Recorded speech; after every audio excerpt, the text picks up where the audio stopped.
एवढा का होत असायस? काय सांगू तुला, त्या घरात त्या बायकोची कटकट आणि ऑफिसमध्ये तो बॉस.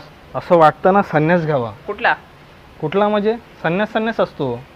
नाही रे बाबा, दोन प्रकार आहेत त्याच्यामध्ये. एक आपला इंग्लिश असावाला आणि आपला इंडियन असावाला. अरे येडे झावी, संन्यास संन्यास संडास नाही घेरा कुठचा. अरे मॅडी ऐक ना, अरे चप्पल घ्यायची रे नवीन. कोणत्या कंपनीची हो? बाटा घे ना. काय? बाटा. ए मी तुझ्याशी नीट बोलते ना, नीट बोल ना तू. अरे मी कुठे काय बोललो, मी बाटा घे बोललो. तू घे ना झाटा. भाईरा कुठला? इथे कुठंतरी बघितला होता यार मी. काय झालं, काय शोधतो इथं? अरे केवढा शोधतोय रे. केवढा केवढा. तू इथे ठेवतो? मी तर माझ्याकडे ठेवतो. अरे काय बोलतोय, अश्लील भेरा कुठचा केवढा फुलाबद्दल बोलतोय मी.